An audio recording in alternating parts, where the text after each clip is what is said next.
The day of the accident, I thought my life had ended. In the blink of an eye, everything I had worked for, everything I had loved, was ripped away from me. I was left alone, broken in ways I could never have imagined. But what happened in the aftermath, what I never expected, was the rebirth of a new version of myself. Someone far stronger, far braver, and far more determined than the person I had been before that fateful day. It had been an ordinary afternoon, the kind you could almost forget. The traffic was light, the sun was setting, and I had no reason to think that anything could go wrong. But that's how life works, doesn't it? It pulls the rug from under you when you least expect it. One second, I was driving home from work, heading to a life I was settling into, and the next, everything changed. The crash itself was violent. I don't remember the impact. I don't remember the twisted metal or the glass shattering or the fire that started in the wreckage. All I remember is the silence that followed, the stillness, and then the cold realization that I couldn't move. For a moment, I thought I had died. I thought that I had reached the end of my journey. And in a way, I had. But what came next was something I had never imagined. When I woke up, I was surrounded by people in white coats, unfamiliar faces, and machines. But it wasn't just the physical pain that took me by surprise. It was the emptiness. I could barely comprehend how my world had shifted. My body was broken, and my heart was shattered. I had lost so much in that accident. Friends, family, the future I had imagined for myself, all gone in an instant. I had always been a cautious person, someone who planned, someone who avoided risks. I thought I had it all figured out, until life proved that control was an illusion. But instead of the despair that one would expect after such a devastating blow, something else started to take root inside me, a quiet rage, a hunger for something more. The accident had taken everything from me, yes, but in a strange way it had also given me something new. It had given me a chance to start over, to rebuild, and this time I wouldn't make the same mistakes. I wouldn't allow the same fears to control me. I began to question everything about my life, everything I thought I had been. Who had I been living for? Had I been living for the expectations of others? Or had I been living for myself? The person I had been before the accident was gone, and for the first time, I didn't mourn her. I didn't miss her. Instead, I was filled with the overwhelming urge to be someone else, to be someone stronger, someone capable of rising above the past and taking control of the future. The truth was, I had been too passive before the accident. I had been waiting for life to unfold for me, for opportunities to present themselves, for others to give me permission to succeed. But now, I saw things differently. I had always been afraid of failure, afraid of taking risks, afraid of making mistakes. And in my fear, I had lived a life half-lived. The accident forced me to confront those fears head-on. There was no more waiting. There was no more hesitation. I had to choose who I would become. I could let the tragedy define me, or I could define it. I could let the pain, the suffering, the devastation control my life, or I could choose to turn it into something that would empower me. In the weeks that followed, as I recovered both physically and mentally, I began to make that choice. I would no longer be afraid of failing. I would no longer be afraid of falling short, of making mistakes. I would embrace the uncertainty, the fear, and the challenge, because that was the only way forward. I had been given a second chance, and I wasn't going to waste it. I was reborn on that day of the accident, not in the sense that I was physically different, but in the sense that I had been given a new understanding of myself and my potential. And so, I set out to change everything. I didn't know what the future would hold, but for the first time, I wasn't afraid of it. I wasn't afraid of what I would have to do, who I would have to become, or what I would have to sacrifice. I knew one thing for sure. I wasn't going to be the same person I was before that day. In that accident, I lost everything. But I also gained everything. The person I was before was lost, but in her place was someone who was finally ready to live fully, to take risks, and to build a life that was entirely my own. The road ahead wouldn't be easy, but I was ready. I was no longer the person I had been before the accident. I had been reborn, and nothing was going to stop me. Before the accident, I lived a life that many would envy. On the outside, everything seemed perfect. I had the job I had worked so hard for, a comfortable apartment in the city, and a circle of friends who were always there when I needed them. I had made it, or so I thought. In the grand scheme of things, I was doing everything right, following the conventional path that society told me would lead to happiness. But inside, I was empty. I was living a life I didn't recognize anymore, chasing dreams that weren't mine, and hiding behind the illusion of control. The first time I felt it, the disconnect, the growing emptiness, was when I was promoted at work. Everyone around me congratulated me, and at first, I thought I should feel elated. It was everything I had wanted for so long, a recognition of my hard work, a mark of success. But the moment they handed me the promotion, something inside me clicked. The achievement was hollow. I had worked for it, yes, but I had sacrificed so much of myself in the process. Long hours, constant stress, and never-ending expectations had taken their toll. The exhaustion had become my norm, the constant rush of deadlines my reality. But success, at least the kind I thought I wanted, never came with the peace I imagined it would. It wasn't just at work. My personal life was no different. I had been in a relationship for over 3 years with Alex, someone I had thought I would spend the rest of my life with. We had built a life together, a routine, an understanding. But the longer we were together, the more I realized that our connection was fading. It wasn't that he didn't love me, or that I didn't love him. It was that we had become two people living parallel lives, disconnected by our own ambitions, our own frustrations. We didn't communicate anymore. We didn't dream together. We existed together, but we didn't live together. I had convinced myself that we were just in a phase, that this was temporary, and that things would eventually get better. But deep down, I knew something had shifted. The intimacy, the laughter, the joy we once shared had faded away into obligation. At the time, I didn't know how to admit it to myself, let alone to him. I didn't know how to confront the truth that we weren't right for each other anymore. I stayed because it was easier. It was easier to pretend that everything was fine, to bury my discomfort under layers of routine and familiarity.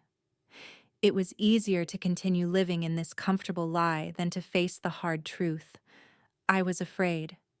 Afraid of being alone. Afraid of change. Afraid of confronting the consequences of leaving behind the life I had built. So, I stayed, even though I was quietly dying inside. But it wasn't just Alex and my job that had me trapped. It was the expectations that weighed heavily on me, the expectations of others, and the ones I placed on myself. I had always been the responsible one, the reliable one. People turned to me for advice, for help, and I was always there, never once questioning if I had the time or energy to give. I was always putting others first, but in doing so, I lost track of my own needs. I lost track of my own voice, my own desires.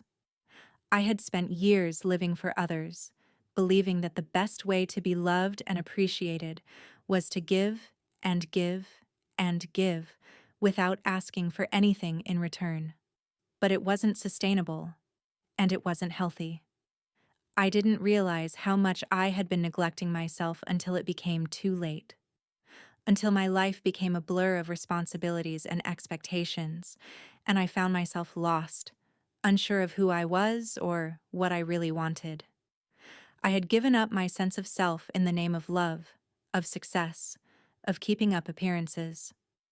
I had become a version of myself that didn't feel like me anymore, a version of myself that existed to please everyone else, but not to make myself happy. And that's when it happened, the catalyst, the moment that changed everything, the day of the accident. It was a Friday, an ordinary day. I had spent the week juggling deadlines and meetings, and as always, I was running late. I had promised Alex we would have dinner that night, but work had consumed me, and I was rushing to finish one last report before leaving. I was tired, but I pushed through it, thinking that a few more hours wouldn't hurt. The rush of adrenaline kept me going. I didn't realize how much I had been pushing myself until I was on the road, on my way home, and everything fell apart. In an instant, the world went dark. I remember the screech of tires, the jarring impact, and then the pain. The world shifted. Everything became a blur, and then nothing. When I woke up, I was in the hospital. The doctors told me that I had been lucky to survive. My body was broken, fractured ribs, a concussion, and a long road ahead of physical therapy. But it wasn't just my body that had been broken. It was my entire life. The world I had known, the life I had been living, had come crashing down. I had been forced to confront the fact that I had been living on autopilot for so long, not really living at all. I had been letting the world shape me, letting my job and my relationship define me, all the while losing track of the one thing that truly mattered: myself. The accident wasn't just a wake-up call, it was a chance to start over, a chance to rebuild myself, not into the person I had been, but into someone new. The person I had been before the accident wasn't the person I wanted to be anymore. I didn't want to go back to the life I had been living. I didn't want to keep pretending that everything was fine, that I could handle everything on my own. In the hospital bed, I made a vow to myself. I would change. I would find my own voice again. I would rebuild my life, not for anyone else, but for me. The pain from the accident was nothing compared to the pain of realizing I had been living a life that wasn't truly mine. I had been wasting time, letting fear and uncertainty control my choices. But that day, in the hospital, I made the choice to stop waiting. I would take control of my fate. The person I had been was gone. I had been reborn, and it was time to start living for myself. The first few days after I left the hospital were the hardest. I couldn't even look in the mirror without seeing a reflection that seemed foreign to me. I had always prided myself on being strong, independent, capable of handling whatever life threw at me. But in that moment, I felt like I had lost everything. The life I had built, the future I had envisioned. But what I realized was that I hadn't lost everything. I had lost a version of myself, yes, but in that loss, I was given an opportunity to rebuild from scratch. I couldn't stay stuck in the pain of the past. I knew that if I did, it would swallow me whole. So, instead of dwelling on everything I had lost, I made a conscious decision to focus on everything I still had. The most important thing of all: my life, my ability to change, my ability to shape my future. And for the first time, I understood that it was entirely up to me. The first step was simple but necessary. I cut ties with the things that had kept me tethered to the life I was trying to leave behind. I didn't just mean the physical objects, though I did go through and pack away everything that reminded me of that life. Gifts, photos, trinkets that carried memories of a past that no longer served me. I also let go of the emotional baggage, the guilt, the shame, the fear of disappointing others, of failing. These were the things that had been holding me back for so long, and now it was time to release them. I stopped making excuses. I stopped pretending I could handle everything on my own. I had spent so many years trying to be everything to everyone, and it had drained me. I had given up my own dreams to pursue what others expected of me, what society told me I should want. But I was tired. Tired of trying to meet everyone else's standards while ignoring my own needs. I had been ignoring my heart for so long, but no more. I hired a therapist, someone I trusted to help me dig through the layers of emotional wounds I had buried for years. Therapy wasn't a quick fix, and I didn't expect it to be. But every session was a step toward clarity, a step toward unearthing the truth that had been buried deep inside me. I began to confront the fear, the anger, and the sadness I had been running from. Slowly, piece by piece, I began to untangle the web of my past and understand what had led me to where I was. I wasn't just recovering from the accident, I was recovering from years of neglecting myself. The next step was the most intimidating, yet it was the one that brought the most liberation. I began to set boundaries. I had always been the kind of person who said yes to everyone, who put others' needs before my own. But I realized that doing so had only drained me. I had neglected my own happiness for the sake of others, hoping that by doing so, I would find fulfillment. But it didn't work that way. I wasn't a martyr, and I wasn't going to keep pretending I could save everyone. I started small, saying no to commitments I didn't feel passionate about, stepping back from relationships that didn't nourish me, and allowing myself the freedom to say no without feeling guilty. At first, it felt uncomfortable, as if I was betraying everything I had known. But soon, I began to realize the power in that simple act of self-preservation. I was learning to put myself first without feeling selfish, and in doing so, I was discovering what it meant to truly care for myself. As I began to set those boundaries, I also began to set new goals for myself. This was the part I had been missing all along, defining who I wanted to be. Before the accident, I had been living on autopilot, following a set path that wasn't even mine to begin with. I had let my work define me, my relationships define me, my past define me. But now it was time to write my own story. I began to create new dreams, dreams that were uniquely mine, that came from my heart, not from the expectations of others. I thought about what I truly wanted from life. What did I want to achieve? What made me feel alive, excited, and passionate? I spent time journaling, thinking, reflecting on all the things I had put on hold. I wanted to travel, to experience new cultures, to meet people who could teach me new perspectives. I wanted to return to the things that had always made me happy, before I had become so consumed by the pressures of life. I had loved painting once, a hobby I had put aside because it seemed impractical. But now I decided that I would make time for it again. Creativity was a part of me, and I was going to embrace it. I also thought about my career. I had always been so focused on climbing the corporate ladder, but I now realized that I had been pursuing success for the wrong reasons. I hadn't been working to fulfill my purpose. I had been working to prove my worth. I needed to shift my focus. So I began to take steps toward a new career path, one that aligned with my values, one that allowed me to feel fulfilled.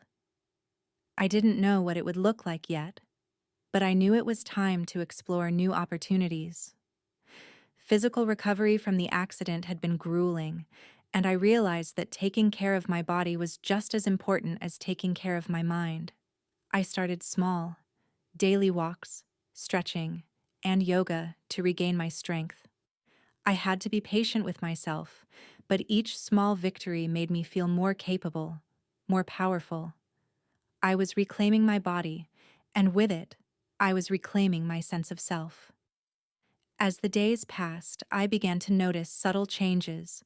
I began to feel lighter, mentally, emotionally, and physically. The burden of carrying everyone else's expectations had slowly begun to lift. I was learning to trust myself, to rely on my own instincts, to make decisions that were right for me, not for anyone else. The world no longer felt like a weight I had to carry. It felt like a canvas waiting for me to paint my future on it. I wasn't perfect. I wasn't healed completely, and I knew the journey was far from over.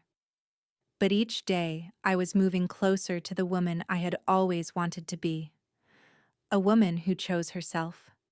A woman who wasn't afraid of change, of stepping into the unknown.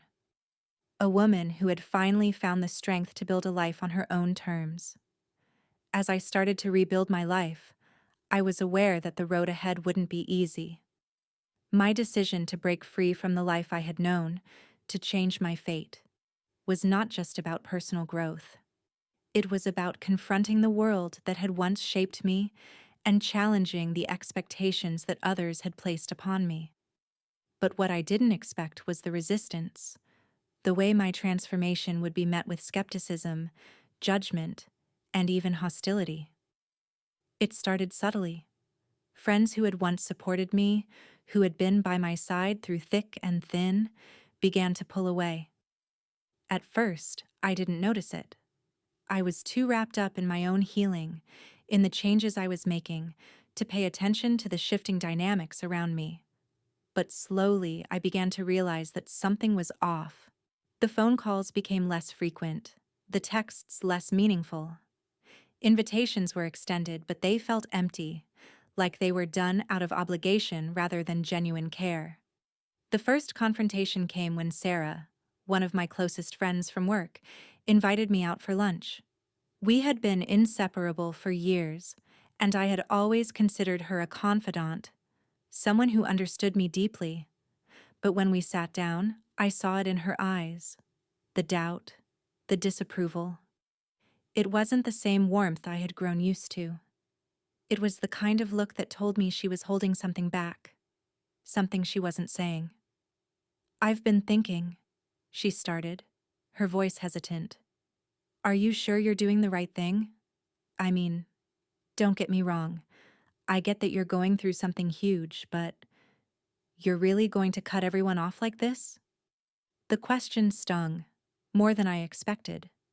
I had been focused on my own recovery, on rebuilding my sense of self, that I hadn't considered how my actions might affect others. But that was part of the transformation, wasn't it? I couldn't continue to live for the approval of others, to prioritize their expectations over my own needs.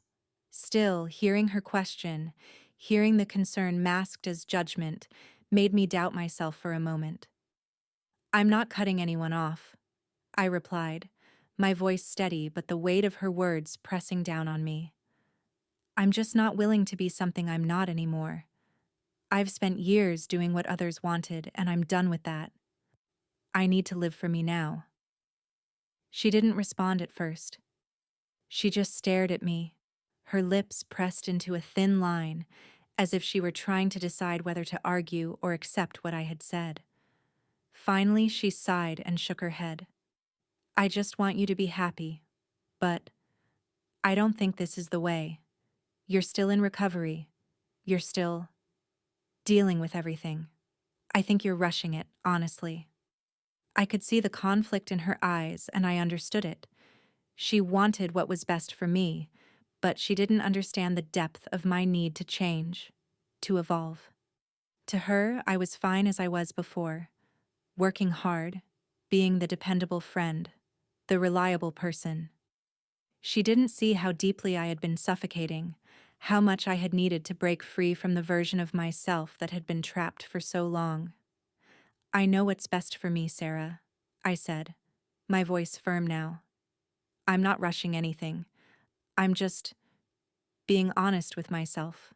I need to do this. For me." There was silence between us for a moment before she nodded slowly, but I could tell she didn't fully understand. She didn't see the shift, the quiet strength that was emerging in me. It was painful to realize that not everyone would be able to accept the new me, but I had made my decision. I had to live for myself, not for anyone else. But Sarah wasn't the only one who questioned my choices. Alex, too, wasn't content with my decision to move on. Despite his earlier reluctance to confront me after the accident, he now seemed determined to hold on to what we had, what we used to have, like a lifeline he wasn't willing to let go of. He started showing up at my apartment, unannounced, texting me late at night, trying to get me to reconsider, trying to make me doubt myself. One evening, after a long day of work, I returned home to find him sitting on my doorstep. His face, once familiar and comforting, now seemed strange to me. His presence felt like an intrusion, like a reminder of everything I was trying to escape. "Can we talk?" he asked, his voice softer than I remembered. I didn't invite him in.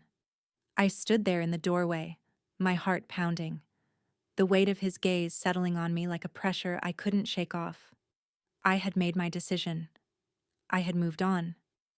But there he was, like a shadow from the past, reminding me of everything I had left behind. "I've been thinking a lot," he continued.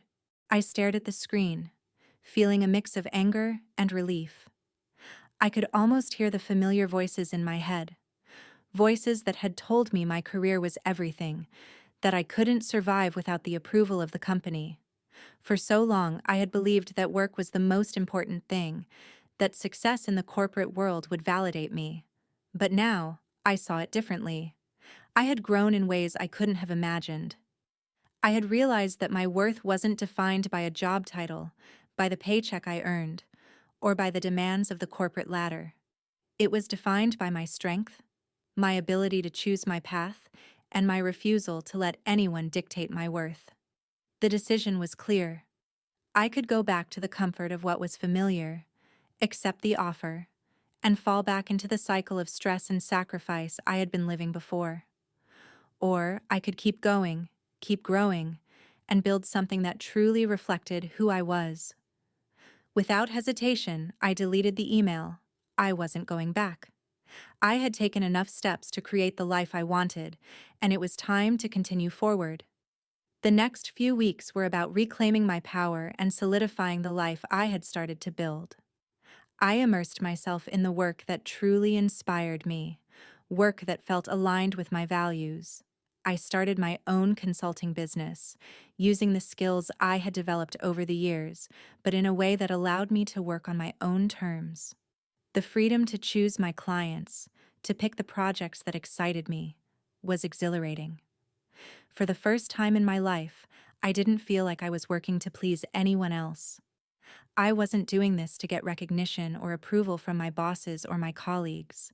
I was doing this because it was the life I wanted to live, and the results spoke for themselves. As the months went by, my business grew. I was not just surviving, I was thriving. The clients I worked with appreciated my unique approach, my authenticity, and my unwavering commitment to delivering results. My reputation grew, and soon I was being invited to speak at conferences, sharing my journey and the lessons I had learned with others who were also trying to make changes in their own lives. But it wasn't just professional success that I was finding. I was beginning to find peace in other areas of my life as well. I started to build relationships with people who truly understood me, who appreciated me for who I was, not for what I could give them. My circle became smaller, but it became so much more meaningful. There was no more pretending, no more keeping up with expectations. There was only authenticity, honesty, and mutual respect. In one of my therapy sessions, my therapist asked me what had changed in me the most over the past few months. I took a deep breath and thought about the question carefully. "I think it's the ability to say no," I said finally. For the longest time, I thought that saying no meant I was selfish, that it meant I was a bad person. But now I see that saying no to things that drain me, things that don't serve me, is actually an act of self-love. It's about respecting myself enough to say that I deserve more. That realization changed everything. I was no longer afraid of disappointing people. I no longer felt obligated to be everything to everyone. I had stopped pretending to be perfect, to be someone I wasn't. I had stopped sacrificing my happiness for the sake of others. I had learned to set boundaries, to put myself first when it was needed, and to walk away from people and situations that no longer served me. The real test of my transformation came when I heard from Alex again. It was months after our last confrontation. The message was simple: I've changed. I'm sorry. Can we talk? I read the words over and over, feeling the familiar pull of the past. There was a part of me that wanted to believe him, that wanted to hope that we could pick up the pieces and move forward. But deep down, I knew the truth. I had moved on. I had changed. And I had outgrown the version of myself that had ever needed him. I didn't respond to the message. I didn't need to explain myself. I had already made my decision. I had already chosen my future, and it didn't involve him. The real victory wasn't about the success I had built in my career. It wasn't about proving anyone wrong. It was about the peace I had found, the strength to walk away from the things that no longer served me, and the courage to choose myself every single day. I had become the person I had always been meant to be, and no one, not even Alex or anyone else, could take that from me. Looking back, I can hardly believe how much I've changed. The woman I was before the accident feels like a stranger to me now, someone I once knew, but no longer recognize. That woman was defined by fear: fear of failure, fear of rejection, fear of disappointing those around her.